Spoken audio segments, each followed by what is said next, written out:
Está empezando el show del Dr. Roy Aranda, donde abordaremos temas sobre separación niños de padres, casos de violencia, traumas con los indocumentados, cómo resistir ante tiempos de pandemias. Llámanos en vivo al 1-888-900-2811, extensión 6, y haz tus propias preguntas al aire. ¡Comenzamos! Good evening, my dear Tribuna TV viewers. Buenas noches, queridos televidentes de la famosísima Tribuna TV. First and foremost, let me wish you a Happy New Year. It's been a while. I recall the last show we were focused on how we were ending the year and sort of looking forward towards 2023. No hemos hablado desde la despedida del año 2022. Habíamos hablado sobre los acontecimientos del año y más o menos esperanzas para 2023. So, here we are, middle of February, and it's sort of like unfortunate to have to mention that. Already so soon into the new year, tan pronto apenas hemos empezado este año, and we already have issue on top of issue on top of issue. The violence seems to be on the rise. We've done shows before on violence, and I expect to do continued shows about it. We've had increase in mass shootings. Just recently, the horrific event at Michigan State University. So that was something really, really, really horrible. And we also had mass shootings in California. February 14th was the anniversary of the Marjorie Stoneman High School in Florida. The anniversary of the shooting that left, I believe it was 23 killed. I don't have the numbers right in front of me, but I know that there were three professors also who were killed, and sadly the MSU shooting was just the day before Valentine's. You expect Valentine's Day, Dia de los Enamorados, to be so marred by these disasters. So. I have a wonderful guest today. Tengo una invitada muy célebre, muy conocida, Dr. Ani Kalajian. She is world-renowned. She's expert in the area of trauma. I'll introduce her momentarily. She's been a guest previously. Ha sido invitada ya previamente. She and I and my consultant, Dr. Peter Canaris, we focused on disasters and violence. We focus on natural disasters, which is really the theme of the show today, more natural disasters. We've also focused on disasters stemming from human behaviors, plane crashes, train crashes, buildings collapses, things like that. We have focused on those, the impact of those kinds of incidents and violence, disasters and trauma stemming from violent acts. So we will revisit these things from time to time because they are so important. They seem to come up on a regular basis, and I know that it affects my patients. I'm pretty sure, Ani, you have clients that are scared. I have patients who are afraid to take the subway. They have to go into doctor appointments in Manhattan. They're really worried about it, not just worried about COVID and the flu. We're having a resurgence of the flu, and COVID is still out there. Yeah. But they have to worry now about, keeping their eye on whether or not people leave packages behind, or if they look like they may be doing something. You hear these violent episodes all the time, in some areas more than others, and it's escalating the anxiety. I have many patients now do not want to go outside. They already were so limited prior to this because of their injuries. I see many patients who are injured in occupational injuries, car accidents, victims of assault, slip and falls, but they've had personal injuries, some sort of an injury. Some of them have medical consequences as a result of that, and of course, psychological, emotional trauma. So already they're disinclined to want to go out. They use canes or walkers, or they're in pain. They don't want to go out. The weather exacerbates their pain, and then you have to deal with the violence on top of it all. It's a formula for wanting to keep people in, and staying in all the time does not help you emotionally, and it does not help you physically, because people need to get out and walk and get some fresh air and maintain contact with other people and move. If you don't move, your muscles atrophy, your bones deteriorate, and physically you get worse. So that said, I wanted to let the audience or viewers know, quiero que sepan los televidentes, the show is being recorded on YouTube, and probably by tomorrow, it will be available, of course, already on YouTube since it's being recorded live. It'll be available on Tribuna TV's website, on Facebook, on other social media platforms. I will make sure to distribute it and to put it out. So I encourage those of you who are unable to watch, or if you're watching the show and you think others might benefit from the show, there will be a recording. Also, as has been my habit, we have several slides. You're all welcome to take photos of the slides today or wait tomorrow and take screenshots. I encourage you to do that because we have a lot of material to cover.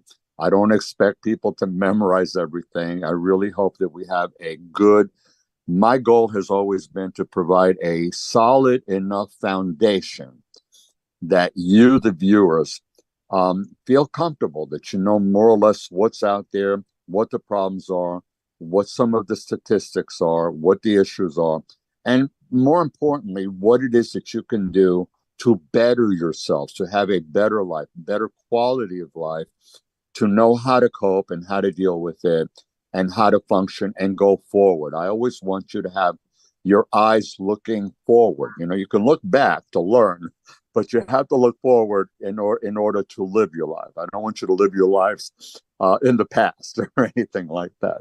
So that said, I want to welcome Dr. Ani Kalajian, and I will introduce her momentarily. And let me get started. Saludos to Oscar. I wanted to acknowledge Oscar Luna. He's the producer of the show. He's the one that actually does all of the video programming. And I wanted to alert my viewers ahead of time that because I'm a little bit under the weather, we're using a photograph. So I didn't want to add to the emotional burden of the viewers. So I decided that a photo is probably a better way, and it won't distract you from the photos that we're using about the disasters, which is what I really want to focus on. Besides, Ani looks good enough for both of us, and she's live. So, por favor, Oscar, si quieres dar un saludo a los televidentes, Oscar, please greet the viewers.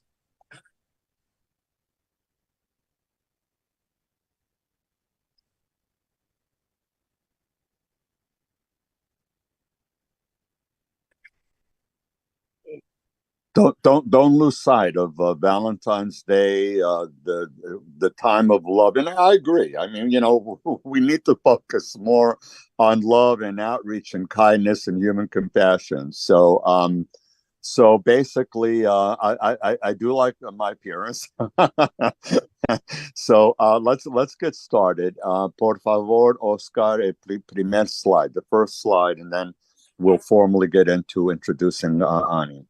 So as I always do, this is the title: Devastating Earthquakes and Natural Disasters, Coping in the Aftermath. I knew after I saw the devastation of the earthquakes in Turkey, Syria, that I had to do something related to these disasters, not only because of earthquakes in Turkey. And, after all, even though we are here broadcasting in the United States, we're all brothers and sisters globally.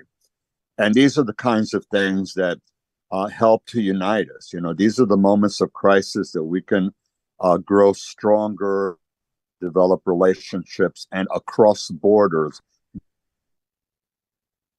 with other people and show human compassion and camaraderie. So that was really my intent in doing this.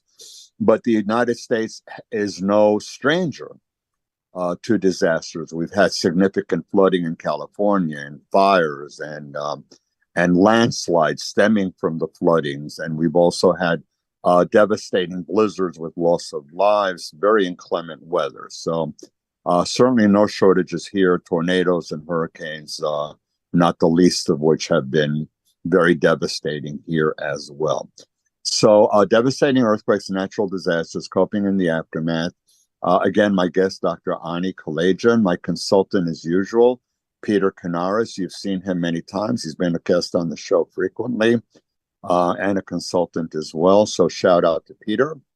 So here, introduction, my guest, Dr. Ani Kalajian. She's a world-traveled expert in disasters, mass trauma, and emotional healing. I'm sort of minimizing this a little bit.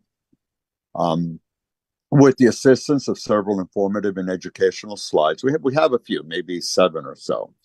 We will focus on the impact of natural disasters, including the recent earthquakes in Turkey and Syria, fires, flooding, landslides, severe winter storms, the aftermath, recovery, and coping with traumatic repercussions.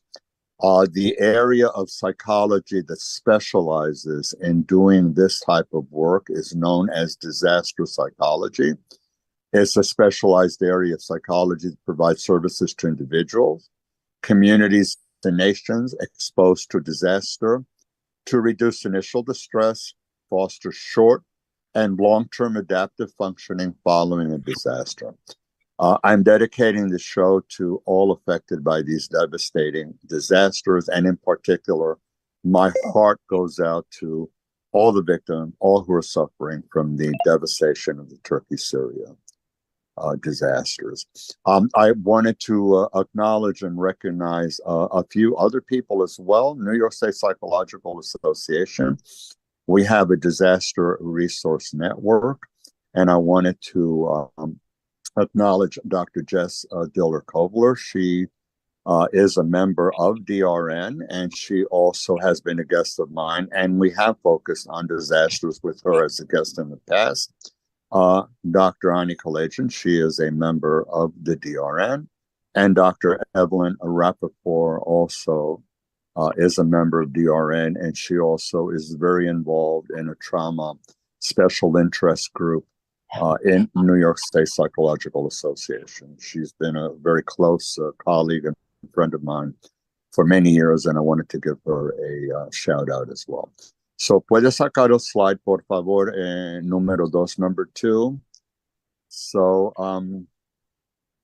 this is an introduction to Ani. You can see that the photo there is a little bit different than the way she appears today.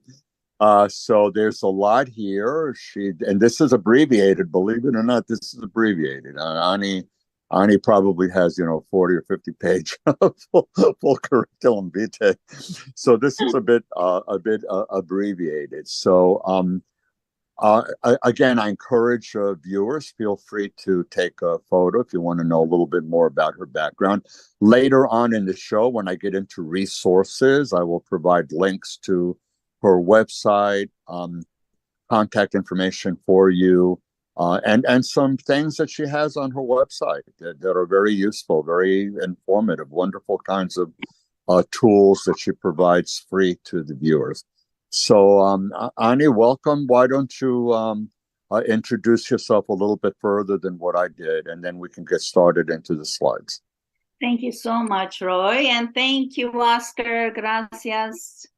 I just wanted to share my gratitude, deep gratitude about this show to bring awareness and help the survivors. It's been a tremendously stressful 11 days for me, because I don't know if you remember, Roy, that I'm born in Aleppo, and my father and ancestors were all in Anatolia, where the earthquake happened in Turkey.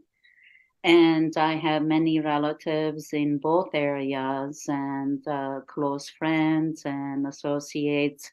So it's been a horrific 10 days, and our conversations with the family before, 3 days before the earthquake, was full of joy, jokes, and hilarious laughter. And then after the earthquake, we couldn't reach them for several days. And when we did, it seemed like they grew like at least 20, 30 years older. Their faces were just full of terror, fear, and the sleeplessness, going from one shelter to another because there was no room, cold. Some have arthritis, they couldn't stay outside in the cold, in the rain, wet rain. It's been horrific 11 days, and we are here in a sheltered area, and I've been having tremendous anxiety just talking with them, trying to console them. All they're doing is crying and saying how painful it was and how they were shaking right, left, around, up, down. And at one point my cousin said she was just praying, God, just whatever you need to do, just finish it. We cannot tolerate anymore. And this has been from everyone that we were finally able to speak with 5, 6, almost 4 days after the devastating earthquake. And you may ask, what's an earthquake? It's the plates shifting, and guess what? Even in New York, the estimated year is, I think, 2033 to 35. We're supposed to get a very, very big one, Roy, starting from New Paltz all the way down to Wall Street. And we're not really paying attention in terms of preparedness and the stability of the buildings where we're going to shelter, for example, where in Turkey, in Iskenderun area, where my other relatives, through my neighbors, they could not find shelters because schools were demolished, hospitals were demolished, and churches where usually they host, because that's a Christian area. And the government, there's all this political ramifications, Roy, because the government found that's the area where Christians are, and they didn't vote for the current government. The aid didn't get there until the fourth day. They were dilly-dallying, and they were really avoiding to send aid to that area. Of course, Syria is yet another big problem. There are sanctions on Syria. So even though now I hear it's lifted, but the aid went very, very late. That caused tremendous more suffering, more deaths. After 2 days, the call for help, they were screaming, and my cousin said, I don't hear the screams anymore, Ani. I think we're not going to rescue these people. So it was heart-wrenching. We started, Roy, in 1988 with the devastating earthquake in Armenia. And even though Armenia had only 3 million population, over 75,000 people were killed there.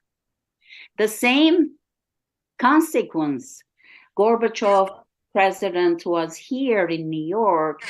And since it was Soviet Armenia, Gorbachev had to cut his visit short, go back to Moscow to sign for all the forklifts and other trucks and other big instruments to be going to the affected area. You see this dynamics that caused even thousands of more people dying. Because if I compare, because we worked at both our earthquake in Armenia and the earthquake in Northridge, California, 6.9 Richter scale, the same level. Only 61 people died in California and 75,000 in Armenia. So we're going to talk about some of the areas such as preparedness, readiness, and mindfulness in building, not, taking bribes and putting through the signatures at the cost of people being perished. Let me just add that it's unfortunate that the law and politics does get in the way a lot. I mean, it's not, I think certainly it's global, but even here, in terms of FEMA moving in and in terms of declaring a disaster, areas need to wait for, it depends on how quickly somebody says, yes, it's a disaster area. Then you have to worry about sending the people in. And meanwhile, it's been always my experience that volunteers and people, firefighters, police officers, law enforcement, helpers, doctors, psychologists, people of all walks of life are ready to go there at a moment's notice just to help. The devastating earthquake, the devastating hurricanes in Puerto Rico, it was difficult getting a hold of them. And if you consider some of the ramifications in terms of regulations, we just recently had, unfortunately, the train derailment in Ohio, as you know, with a huge train with about 120 or something like that cars. 20 of them were carrying toxic chemicals, and it derailed, and that stuff poured into not only the atmosphere but the river. And there's all sorts of concerns now about contamination and what were the regulations and what's being done. So unfortunately, we try to deal with people and coping. And I agree with you that when you have a disaster, urgency is what's needed. You have to have immediate health care, survival, living, breathing, not bleeding to death. That's immediate. That's immediate. Life-saving is immediate.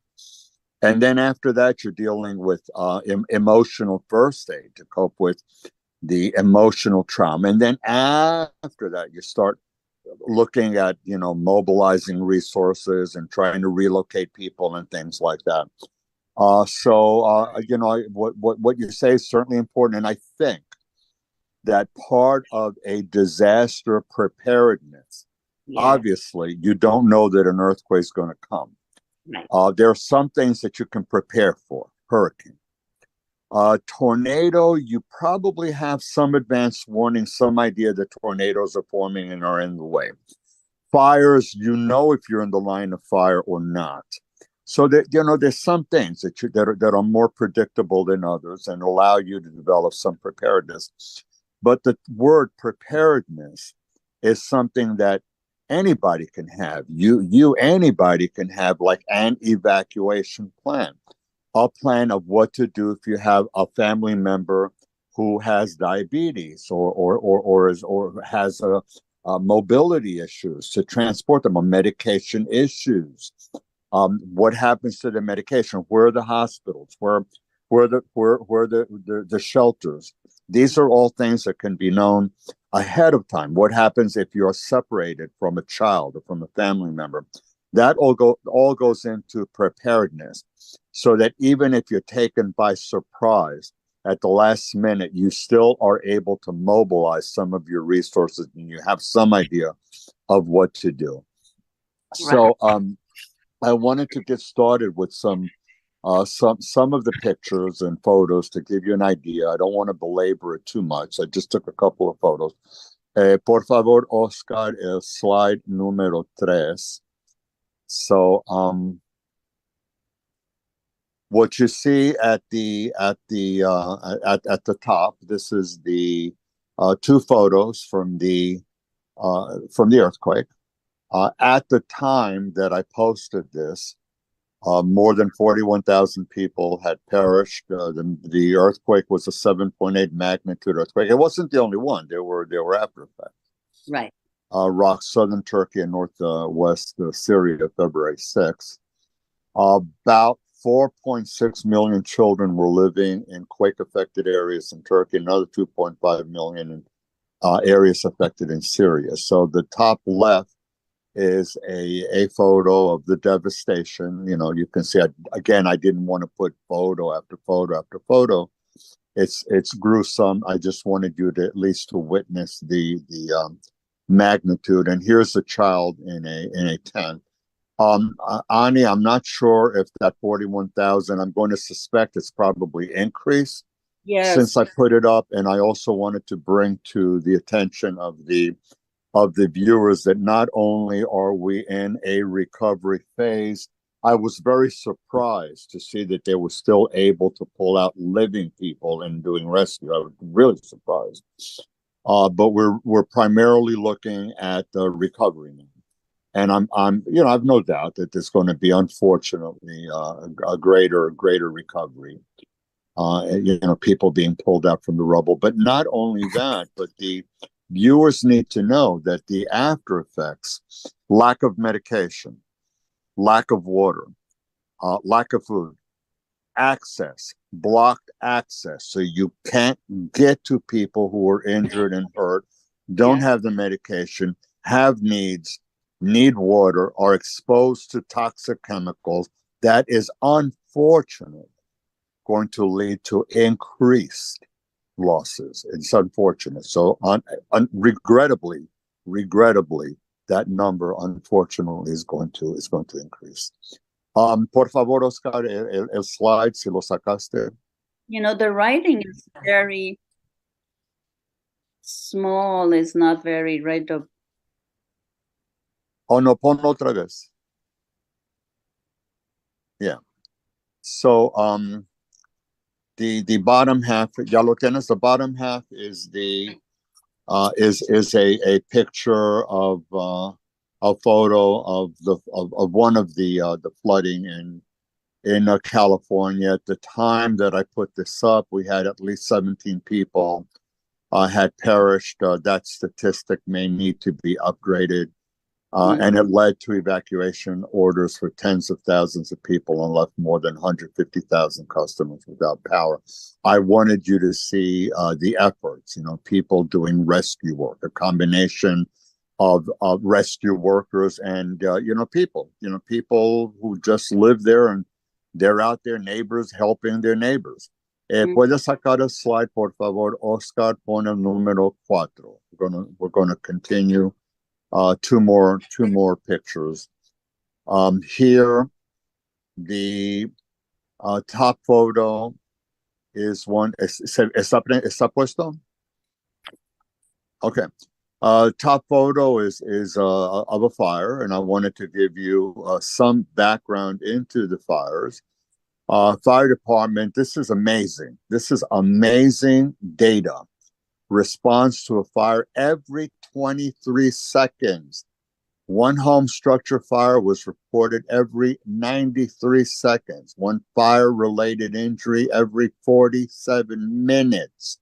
Wow. Fire-related death every 3 hours and 8 minutes. In 2021, we had 1,353,500 fires, resulting in 3,800 civilian deaths and 14,700 injuries. It's absolutely stunning, staggering. Underneath that, the death toll, this is a photo from the blizzard in New York City. It had risen at the time of the posting to 28. Thousands were without power amid a monster winter storm that battered North America. We have more storms in the making, by the way. Across the U.S., at least 62 people have died in weather-related incidents. There's a photo that shows you the burial, the deep burial effect. Wow. Okay, so we're going to take this down. So I just wanted to point out, you know, Ani, do you have anything to add to? You know, I didn't want to belabor on the photos, on the gruesome, but I did think it was important to at least show some of this. Oh yes, it's good to give different kinds of disasters, natural, that are not earthquake related. So yeah, those are very I'm particularly sensitive to children because they are so helpless and so dependent on the parents. And if they're separated, or they're at a loss. They don't know what to do. They're not able to go somewhere to ask for help. Many of them, and schooling and their health needs and socialization that is so important for the development of children, that goes out the drain. And children will carry emotional scarring, nightmares, PTSD flashbacks for a long time. Ani, you would agree that probably the most prevalent diagnosis, we've had shows we've focused on diagnoses before.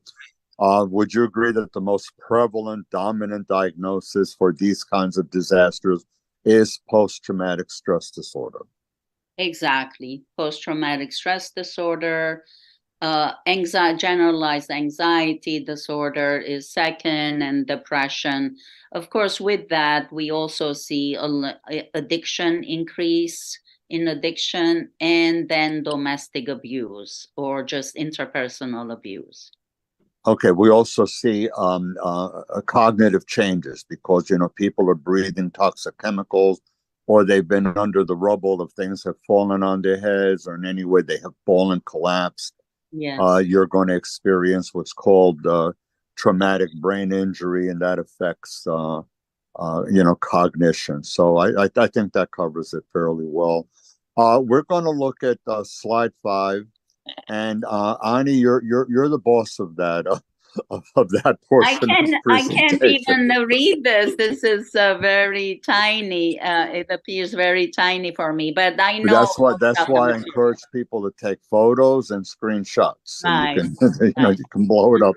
Por favor, Oscar, slide number 5, and I'll introduce it. Coping with hurricanes and earthquakes, psychological phases of disasters, Right. resources, and preparedness. ¿Ya tienes el slide, Oscar?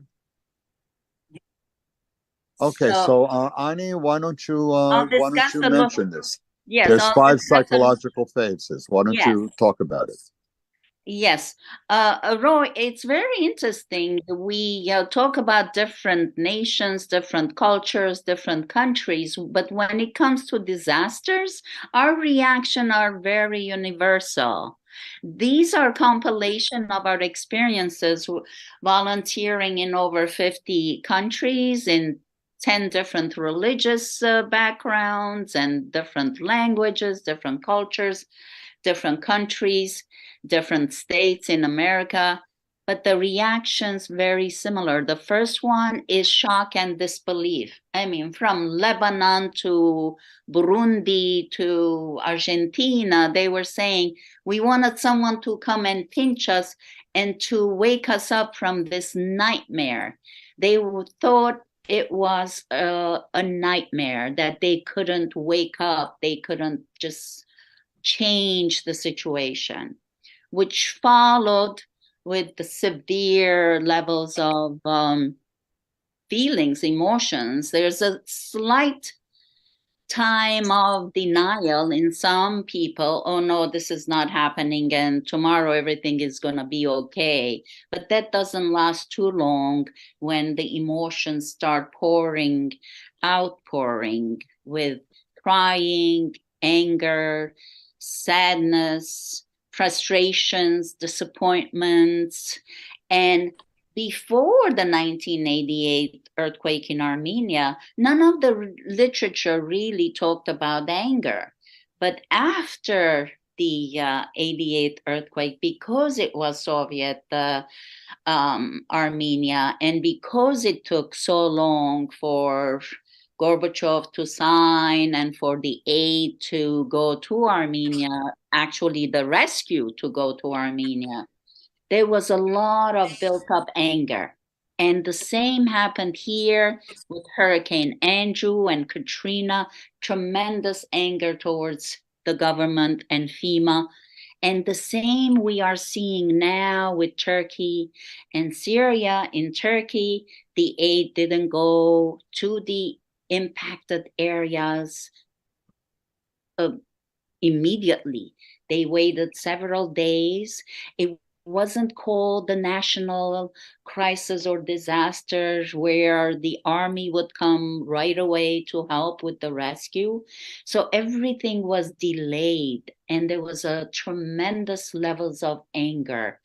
They were outraged. Every time I talked with my relatives, they were outraged. Can you believe this? Can you believe that? This is what they were going through. Ani, let me just ask you, are you looking at slide 5 or 6? Well, I'm not able to see it, so I'm going from my experience. Oh, because I'm focused on 5, which is the phases, the initial impact, the Oh, the honeymoon, the initial heroic. impact, honeymoon, and the. Okay, you may want to go ahead and read that. Yeah, we have because I wanted to again. You were talking about this is fairly universal. Yes, PTSD certainly is universal. Depression is universal. Brain injury is universal. The kinds of reactions are in fact universal. But the impact phase, the initial impact phase, you have the increased anxiety and fears. right. Heroic phase, Yes, survivors helping one another in efforts to deal with the catastrophe.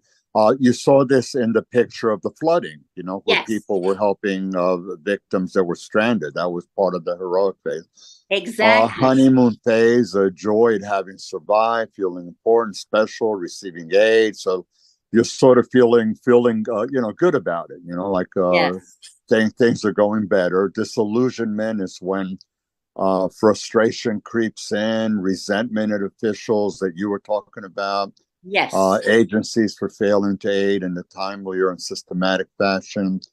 And the last phase, reconstitution phase, which is really thoughts and plans for reconstruction, accepting the need to assume responsibility for personal problems.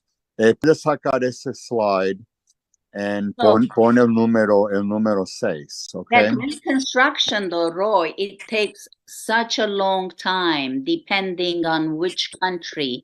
I compared earlier the Northridge earthquake versus the earthquake in Armenia and how many deaths, the comparison, even though it was the same Richter scale, even though there was a bridge that collapsed in California.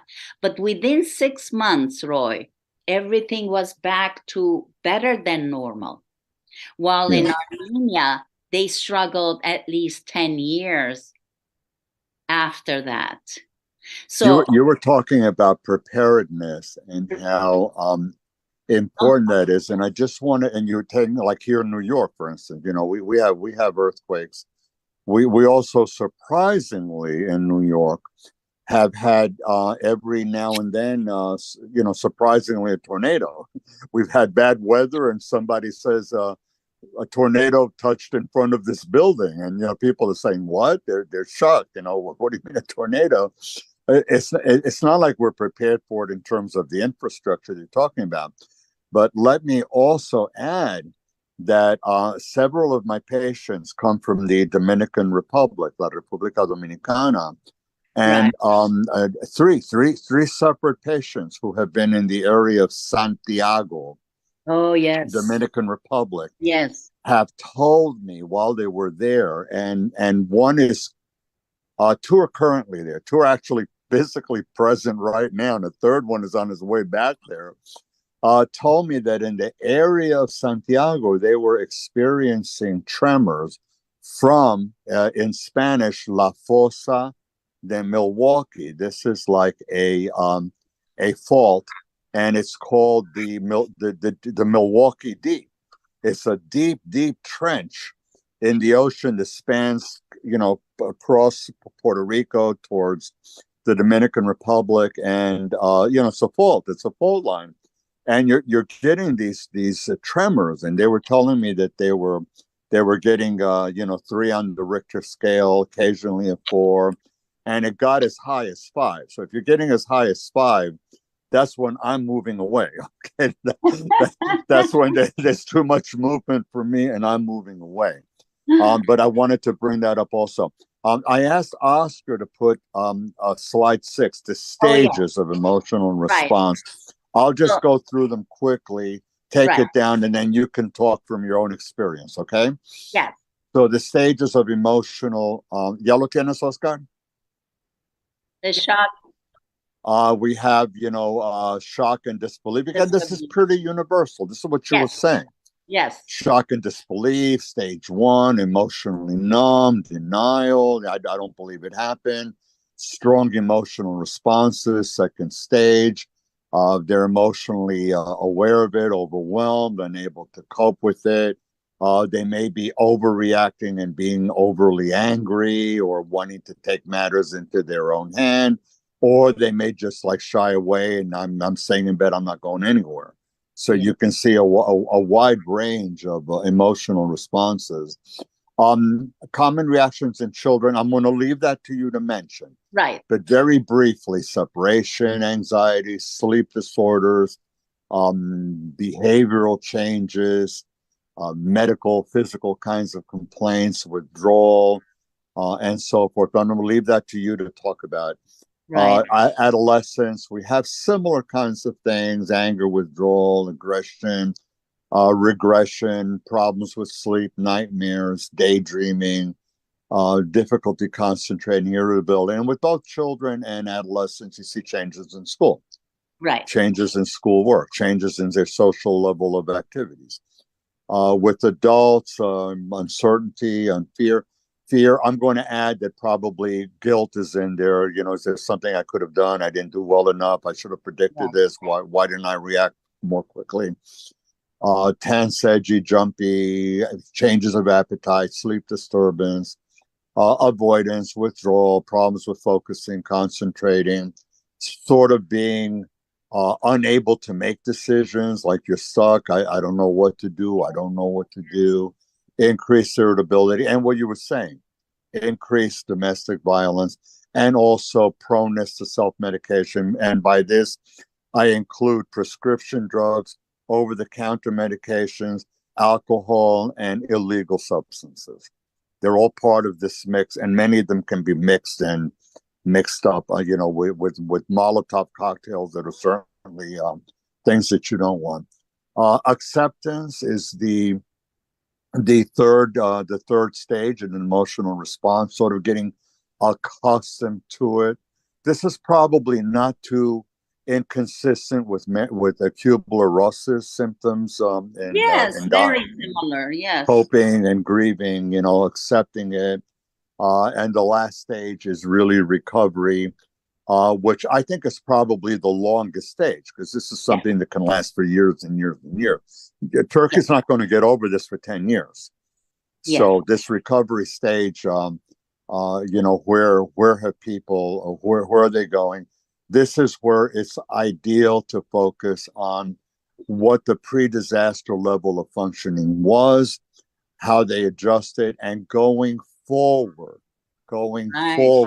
what can we do towards post-traumatic growth, resilience, preparation, planning ahead, and looking at the sun and the bright blue sky and not what's behind us. Puede sacar el slide. Again, I encourage viewers to take photos. So, Annie, keep going with your presentation. I just wanted to make sure that we covered those basics. Right.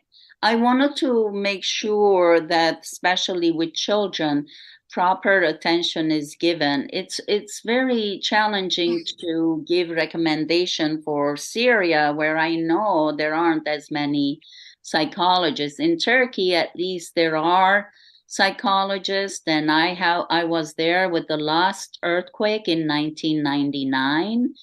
And we mobilized a volunteer mission, and we went with the Yalova earthquake in 1999 that killed about 18,500 people.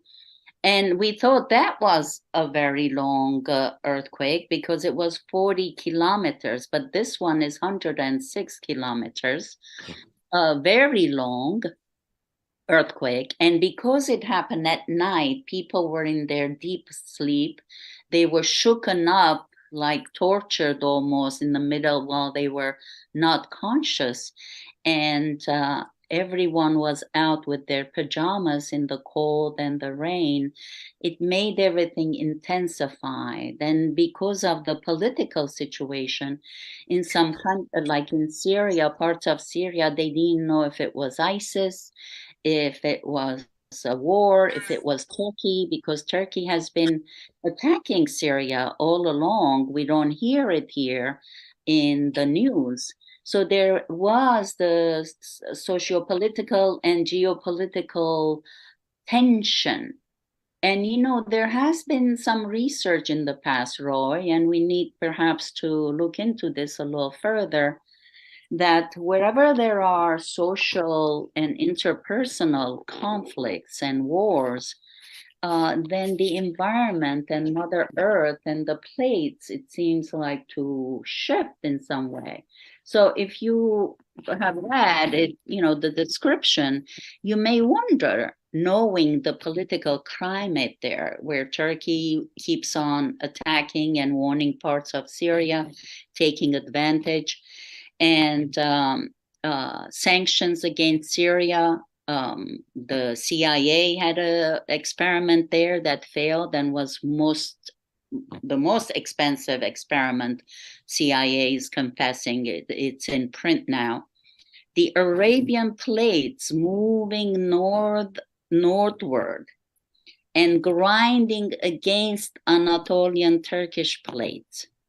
So I don't want to analyze it more deeply than that, but it is 11 years of war and tension in this area, and this is what happened. So coming to children, I want to warn... let me just interrupt you for just 1 second. I wanted to let the viewers know also about the earthquake in Haiti. Yes. You and I were involved in that, yes, and we actually did a presentation for that. And major problems there were access. Getting food, getting medication. The roads were destroyed. How do you get rescue workers to go somewhere if the roads are destroyed? Yes. Some earthquakes take down dams, and then you have flooding. Yes. You have, bridges will collapse, also depending on location. So these are some things I wanted also to point out to the viewers. I wanted to point out as well that he has a with the United Nations, and I was on 1 or 2 occasions an invited guest at the United Nations. So I wanted just to throw that in. I wanted to interrupt a little bit, but let the people know your background. So, I mean, you're going all over the place. Recently, you were in Guatemala, and I know about that also. And I have roots, in Central America. So I didn't mean to interrupt you, but I did want to embellish your resume a little bit. Very good point. We have the Association for Trauma Outreach and Prevention, meaningfulworld.com, and we have done humanitarian relief work, and we still are in process. We're planning to go to Syria to help in a few months as soon as the dust is settled. We have worked in 2010 devastating earthquake in Haiti, as well as the tsunami in Sri Lanka that killed over 290,000 people. Indonesia, but we worked specifically in Sri Lanka. We also worked in... Let me ask you something. Let me ask you something, because I remember that after 9/11, there was like this huge coming together. Police were heroes. Firefighters were heroes. I went to Ground Zero many times. I was invited many times. I was a guest of one of my prior, another guest that I had in this show, former Captain Terry Rivella. He used to pick me up in his vehicle, and we would go routinely to this huge dome building, and we'd have to go through a disinfection process going in, and it was huge flag of the United States. Red Cross, every week there was a different Red Cross was there serving food. There were gift items for children, gift items for adults. What was remarkable was that everybody, different races, different religions, different cultures, different color, different professions, they were all sitting together to, in camaraderie, in this solidarity. Sadly, that eroded. I mean, it eroded. Look at what's around us now.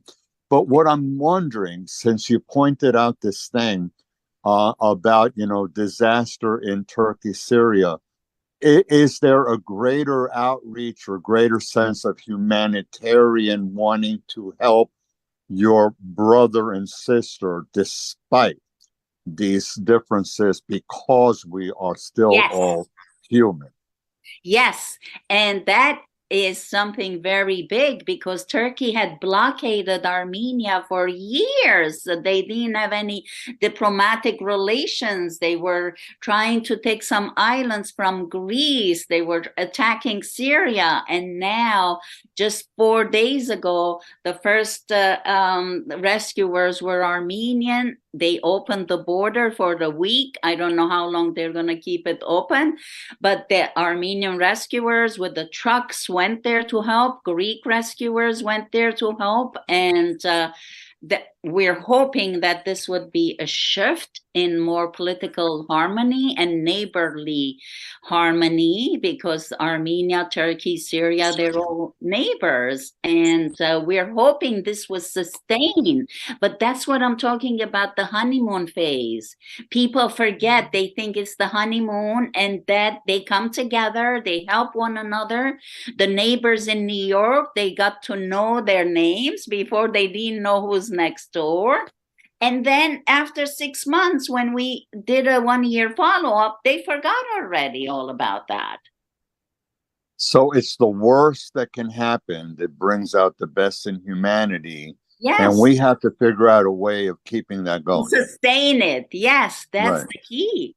I was shocked to see that the border was opened and Armenian trucks and rescuers gone to Turkey. And that went very smoothly. My heart was like palpitating and jumping up and down with fear and excitement at the same time, because the story, that's the area that was Armenia. Anatolia was Armenia, historic Armenia before, Roy.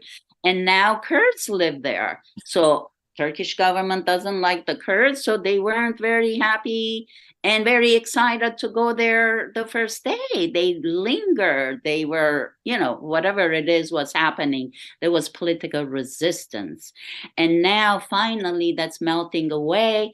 And I'm hoping that honeymoon phase will be sustained throughout and not forgotten the next day when everybody has their shelter and food and forget about everything. Well, it's up to people. It's up to people like us and other professionals and viewers.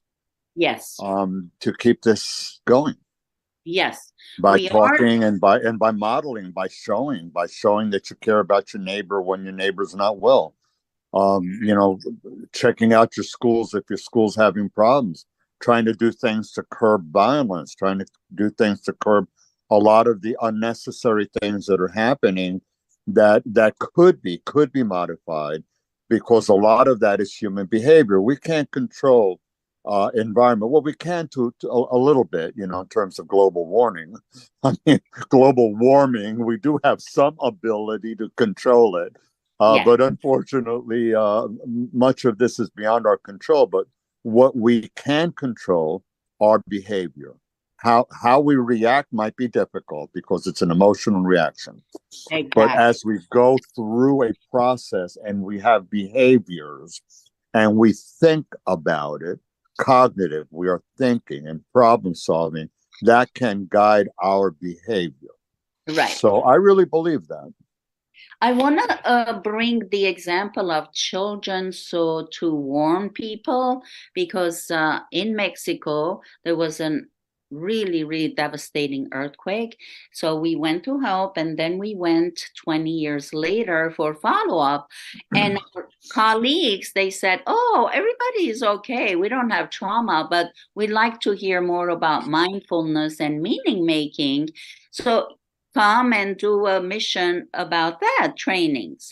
We went there and we're working with about 30 to 35-year-old people. At the time of the earthquake, they were like 10, 8 to 12 years of age. So when we did the healing session, these people started screaming because they started reliving the earthquake, screaming, hiding under the tables and chairs, and they started reliving their experiences. And they said, since they were going to school, the adults just left them saying, oh, they're getting good grades, so they must be okay. They didn't get traumatized from the earthquake. So they were left alone. And they reenacted even 20 years later. After the earthquake, they were coming out with their fears and screaming, calling for help. So that's one thing, not to assume just because they're having good grades and they're playing that they are coping well. Second, when they are playing, we need to talk with them, ask them what they are playing. In Armenia, I saw a group of kids playing with bricks, red bricks. They were putting next to one another. And we had a group of psychoanalysts, Lacanian psychoanalysts from France, who did not have Armenian language ability. They were just observing and interpreting the children's behavior. So they came to me saying, oh, the children have adjusted so well. They're playing so harmoniously. And I said, oh, okay. Let's find out what they're playing. So I started talking with them in Armenian, and I said, what are you playing? This is interesting. Let me see. So what is this block? And they were like, this is my uncle. What is this block? Or this is my aunt. These were coffins, because they saw thousands of coffins that were in the streets. There was so many people dead. They had to import coffins. It was a big crisis. They had no coffins, so many thousand people dead. So they were like, oh, we're playing dead. These are the coffins. So you see the interpretation from Lacanian interpretation that they're adjusting while they're playing very happy game. Meanwhile, they're playing a dead game. So you can't assume things. You cannot assume. Yes, ask and you need to talk. And then yes. hopefully the coffin can be something that's put away because the person is now resting. And let's move on to something else, like a brick that represents a table where the family's getting together to have dinner. Exactly. And similarly, we had people drawing your house during the earthquake and then after the earthquake. And then after the earthquake, there's a really nice, looks like something in the middle of the ceiling. So the interpretation the other group had is that, oh, that's a wonderful chandelier. They're developing well. And when I engaged them, they said that was a noose. It was a suicidal child. Honey, we have 2 more slides, so I wanted to go on. I wanted to go on to the one with the post to the recommendations. Right, you're covering some of that in the post disasters. I'll just read them very quickly. I can read it, no problem. Yeah. Okay, Oscar, por favor, número 7. This covers, some of the things about the pre-disaster routines that I was talking about, and updating disaster plans. The most important. And again, viewers can take a photo of it. Right. So go ahead, share with us this. Right. The most important thing after a disaster is to continue our routine, to give time, of course, if you have loss and grief and etc., to give time for grieving, but then go back to your pre-disaster routine. If you were working, school, housekeeping, because it's very important to manage what you can and not be so overwhelmed with things like, what is the government doing and when is this happening? Those kinds of questions and concerns make us more helpless. When we feel helpless, then the anxiety increases tremendously. So, and also the worrying and the gossip. The other thing we've seen throughout all of our 100 missions is that there is increased gossip after disasters. The way I interpret it is that since there's so much out of their control, people feel like they won't have some importance, they want to have some information. So they create things, nothing really malicious, but oh, I heard that there's going to be another aftershock bigger than the one before, and then brings fear into everyone. So instead of saying, oh, why is this happening to us? We tend to do that sometimes. To say instead, to ask, what can I do about it now? How can I be more prepared? How can I be more settled? How can I help someone? The research shows that people who helped others, they felt lower levels of trauma, lower levels of PTSD symptoms. Stay connected, stay with neighbors, with family if you don't have neighbors, friends, anyone who is a supportive, positive support for you. And don't be afraid of crying. Crying is very, very cleansing, and it really gives you relief. Crying, remember that shared sorrow is half sorrow, while shared joy is double joy. I love the saying, and it's so true. And if you have a religious practice, go to your mosque, temple, church, whatever is your practice. Meditate at home, pray. Meditation brings oxygen to your brain, therefore makes you feel relaxed and less anxious. Spiritual support, according to our research and dozens of other research, shows that is very healing for the traumatized body and mind.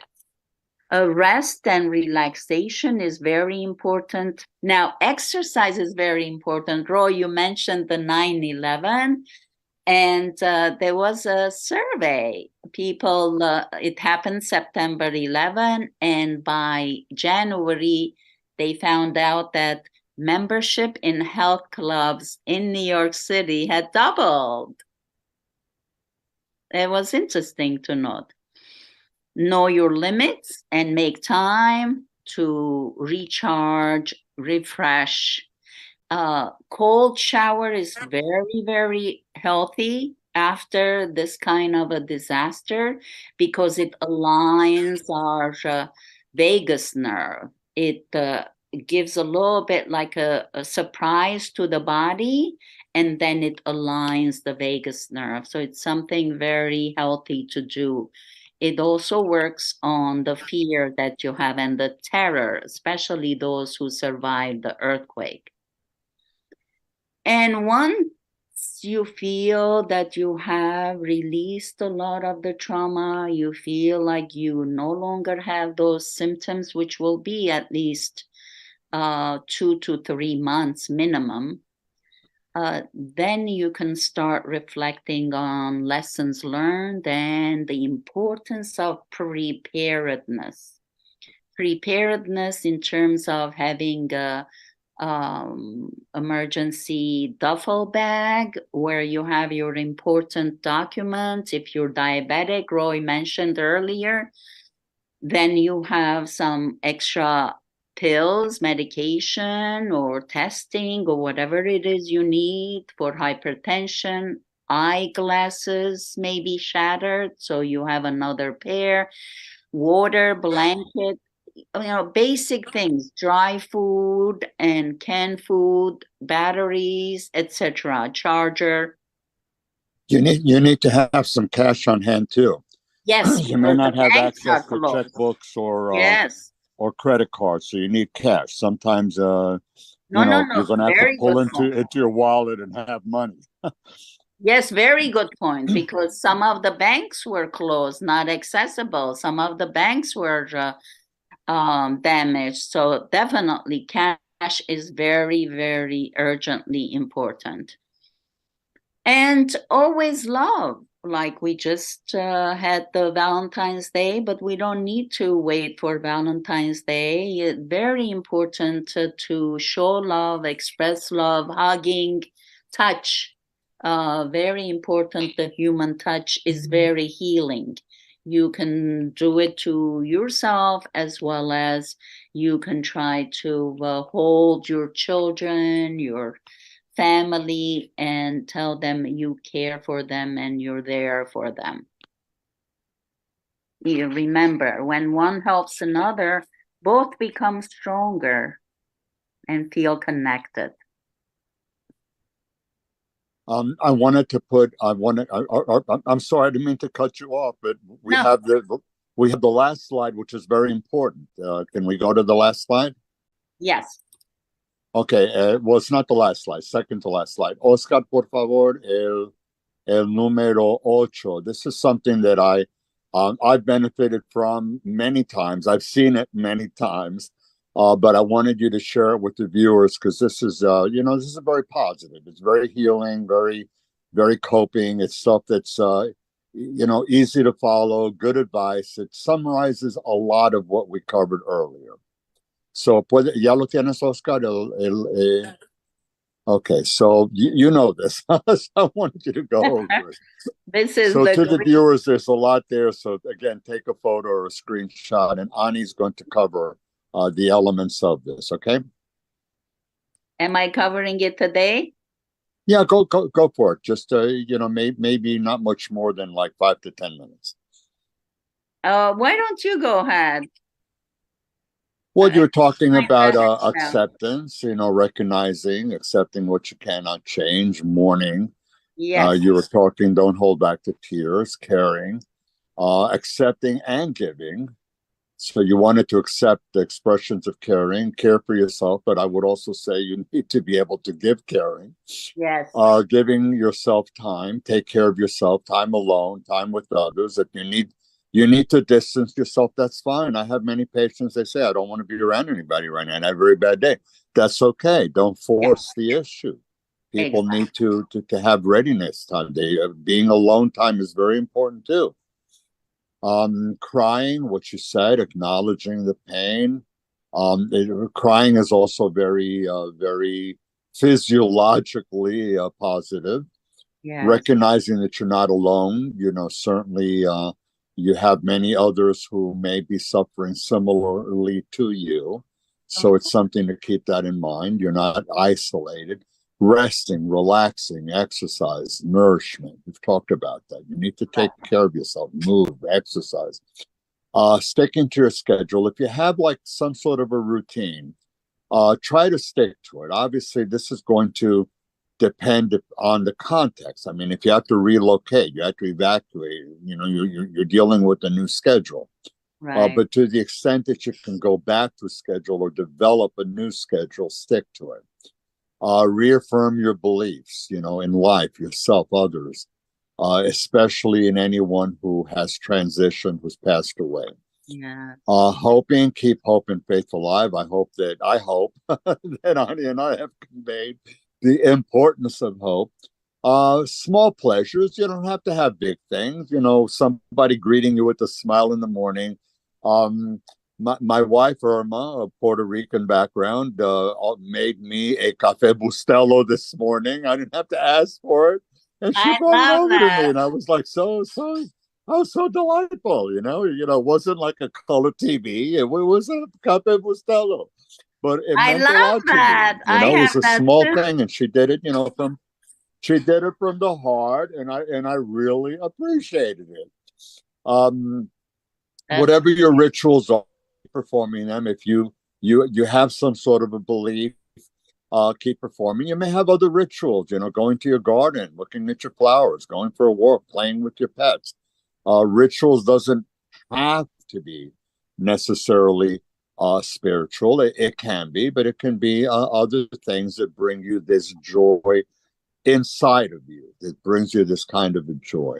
Yes. Identify hard days. You're going to have hard days. You've had them, and you're going to have more hard days. Right. So if you can anticipate hard days to come, predict them, brace yourself for them, ready yourself for them, you're going to be ahead of the eight ball, not behind the eight ball.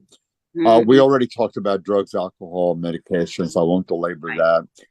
Informing people of your loss to whatever extent you can, family members, loved ones, friends.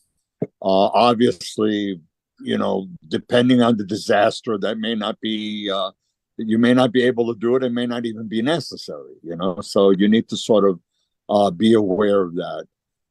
If you backslide, if you have like a lapse, if you say, oh God, I had a horrible day today, it doesn't mean that it's all over. You pick up and you go forward again.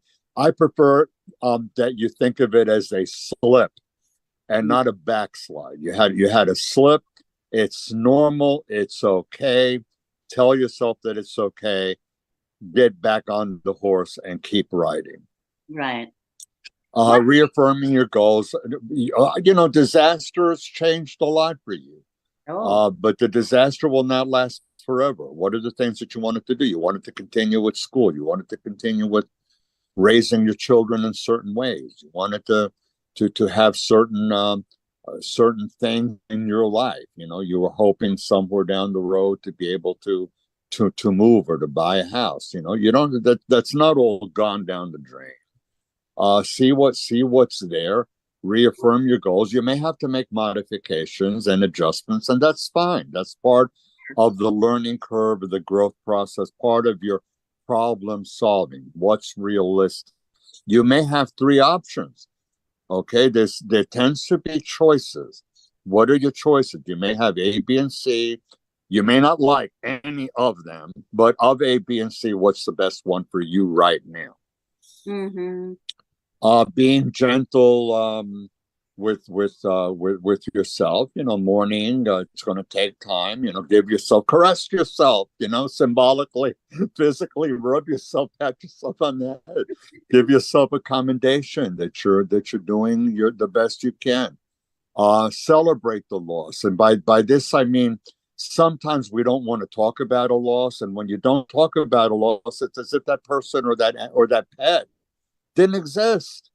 You don't want to do that. You want to keep memories alive. You want to keep photographs. You want to keep memorabilia, because in some way it brings the past, keeps the past into your present.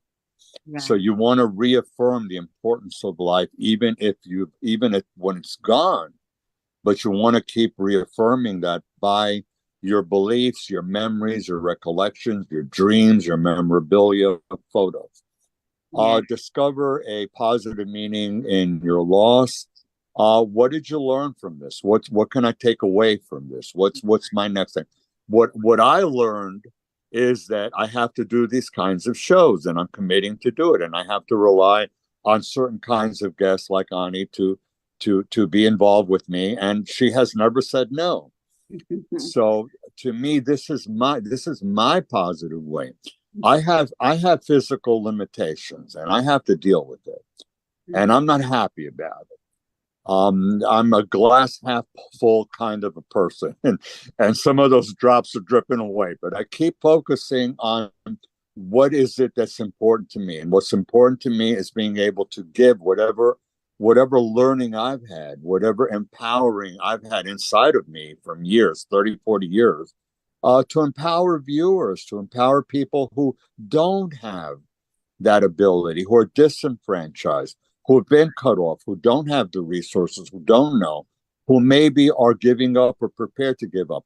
If I can have even a single person say to me, Dr. Aranda, I watched your show, or I listened to what you had to say, and you changed my view. I've decided to take your advice and do something. I'm grateful for that. I accomplished something. Puedes sacar el slide. Any reactions to add to that? Because I know you and I have had many conferences together, so we've done a lot of this. You've heard this, I'm sure, many times. Yes, I wanted to, if we are close to the end, I wanted to show a self-soothing exercise. It's called Havening.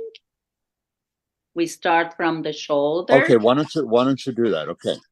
We start from the shoulders and like patting ourselves down to the elbow. Inhale deeply. And kind of rubbing from the shoulders down to your elbow. And you do this 3 times. Of course, if you need, you can do it more frequently or more repetitions. But for the exercise today, let's do it 3 times. And then you can rub your face, starting like your forehead, down your cheeks, gently from your forehead. Inhale, exhale, and then we end at the heart. Both hands at the heart. This is a very soothing exercise, self-soothing. Anytime that you're feeling fear, anxiety, or helplessness, uncertainty, isolation, then you can do this exercise. It's very simple, very gentle, and very effective. Well, the touching oneself is like you're loving yourself. Yes. Which I think is very important. And the breathing, I would recommend slow breathing through the nose. Yes. And it comes out the mouth. Slow meditation, like breathing in through the nose, hold it, and out the mouth. It's very deep breathing that's very curative. This is what we're referring to as curative. It's healing. It's slow meditation like breathing. You can also focus on either counting or focusing on a positive image, something that you like. And you don't have to do it very long. If your mind wanders, it's okay. Go back to it. If your mind wanders, don't get upset about it. Go back to it. You'll get better with time. With time and practice, you get better. Okay, so that's wonderful. Oscar, por favor, slide numero 9. We're going to look at the resources. Ani, you take up half of the page. so here you see the information for Dr. Ani Kalajian. You have a little bit of her background there. Some contact information, some of the things, forgiveness and reconciliation, rituals and practices for resilience and meaning making. So a lot of some of the things that she talked about here. So here are handouts. There's links to access it that she was kind enough to provide for us. And I don't know if you wanted to add a phone number or not, but you certainly have plenty of information here to get a hold of her. Yes, we have. So if anybody would. You have the main websites are there, okay? The meaningfulworld.com. That's a lot of the Meaningful World. Okay. The American Psychological Association, they have a help center for managing traumatic stress. I gave you the link there. It covers impacts, like hurricanes, children. The APA has a lot of stuff, not just hurricanes, but flooding, disasters, earthquakes, fires. I got a tremendous amount of resources. Red Cross. Yes. You have the Red Cross recovering emotionally. There's a link there. FEMA, I gave you a link there, and specifically this is more geared towards children. Right. CDC, Centers for Disease Control, there's their link. They have tremendous number of resources. I gave you a link that focuses on violence prevention, but they have other things with the CDC. SAMHSA, again, this is a very important resource available to you. New York State Psychological Association, I already mentioned it. There's the address and the website for them. The American Psychological Association phone number and website if you want to get a hold of them or just look at the website. they have a tremendous amount of information for the public. Yes. And if you have any questions, there's the phone number.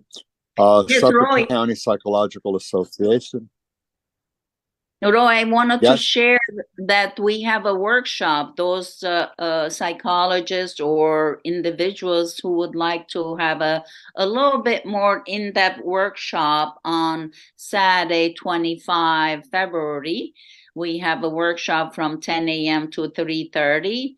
And we go into depth in terms of theory on disaster, ways to different examples of, and dynamics. And then we have a short video, and we have a then open circle, healing circle, and people can share their stories. And then we give empathy, provide empathy, validation, which is very important after disasters, to give people empathy and say, you're okay. This is normal reaction to an abnormal, shocking, devastating event. Of course. So those who want to register for that, you can reach me, drkalajian@meaningfulworld.com, or my phone number 201-723-9578. All right, since it's being recorded, it'll be accessible. Right.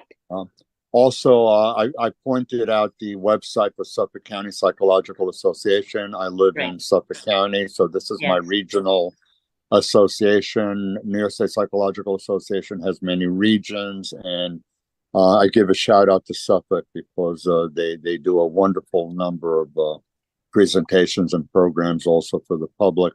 Regrettably, the slide amputated my reference to the regions of New York State Psychological Association, so I apologize. I did have a slide that showed I did have a link to New York State Psychological Association regions, so I did want to acknowledge them. And since it's not up there, unfortunately, you can go to the New York State Psychological Association website, public, and you can get a hold of the regions there. So, Oscar, puedes sacar el slide, and we're reaching the end. So I wanted to ask Oscar, alguna despedida. I'm going to ask Oscar for some parting comments, Ani, and then I'll give you my.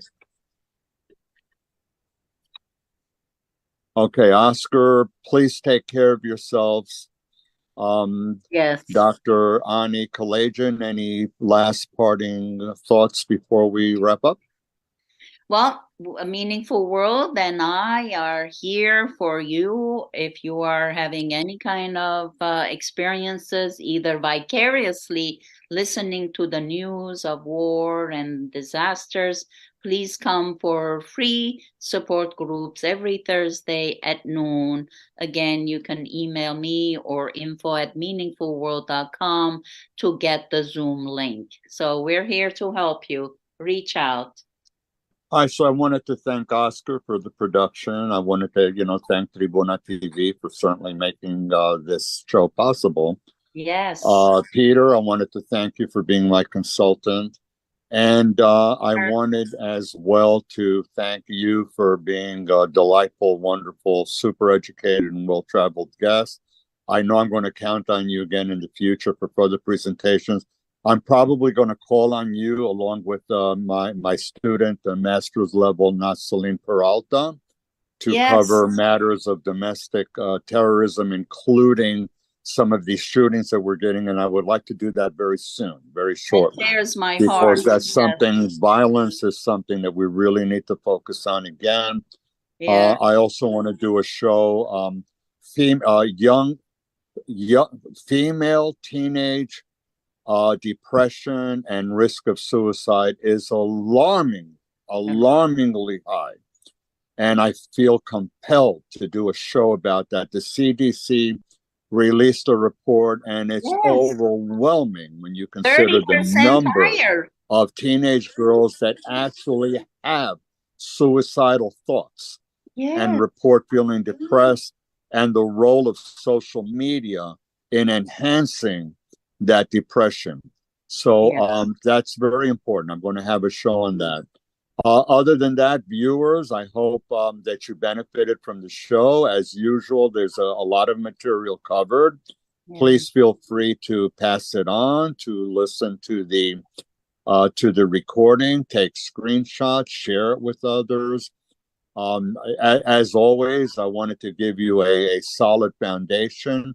The type of material that we cover could easily cover 1 to 2 years of training and education, and I had to sort of condense it in an hour and a half. I always want to leave on a positive note that you have the ability to cope. You have the ability to improve your lifestyle. Don't get stuck. If you need to call a professional, do so. If you have a friend who helps you, do so. Don't rely on social media necessarily as the source of best information. Social media can give you horrible information. It's not your best source. So be aware of the source of information. Religious leaders, they are very helpful also. Family members, professionals like Dr. Ani and me and others, social workers, others, psychiatrists, pediatricians. Don't feel that you need to shy away from professionals if you need to. Stay in touch with your neighbors. Stay aware of what's going on with your community. Take care of yourselves. Be careful for what's out there. We have a lot of challenges, and I'm going to try to approach those